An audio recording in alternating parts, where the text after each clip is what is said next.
Despite all efforts to the contrary, his features cracked in a small, knowing smile. Watching the drama of human weakness unfold had that effect on Manny. Only briefly, though. Stare too long, and you might burn your eyes. It was like looking at the sun. So, shortly, he looked away, concealing his pleasure at the woman's obvious discomfort, though he continued to track her progress from his peripheral vision. She was petite, and her cropped, curly black hair bobbed with the rhythm of her exit, her face alternating between expressions of discomfort and pretended humor. Behind her, a boyfriend trailed, begging her to tell him what it had been like, too much of a coward to try the sphere out for himself. She waved the question off with a splay-fingered hand and kept walking, fleeing the exhibit and the public eye.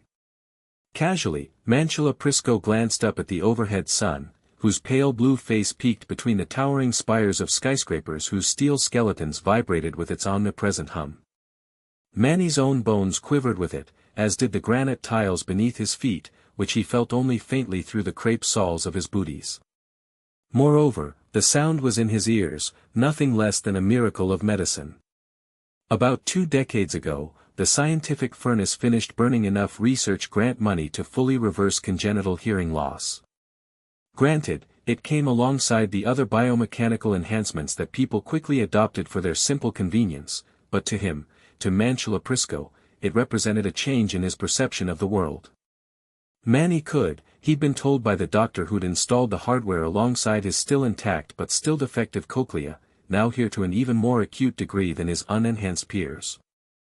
Next to him, erudites blew out a plume of burgundy-colored vapor which smelled faintly of currant wine. What do you think?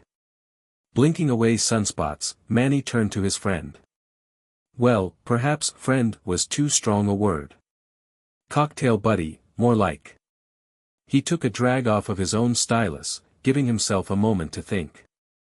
The personalized blend of stimulants, whose individual names he'd never been able to memorize or even pronounce, jolted into his system like that first wallop of high-tension oxygen when boarding a star cruiser.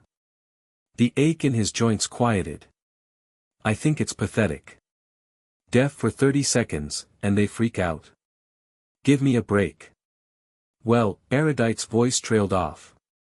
Manny turned flinty eyes on his vape buddy, who squirmed beneath the scrutiny. On an intellectual level, he understood that he was fighting dirty, but a part of him had always enjoyed confronting people with their ignorance, even if it was no fault of their own. Well, what? It's like, more than that, you know. No, Manny said, pressing. Why don't you explain it to me?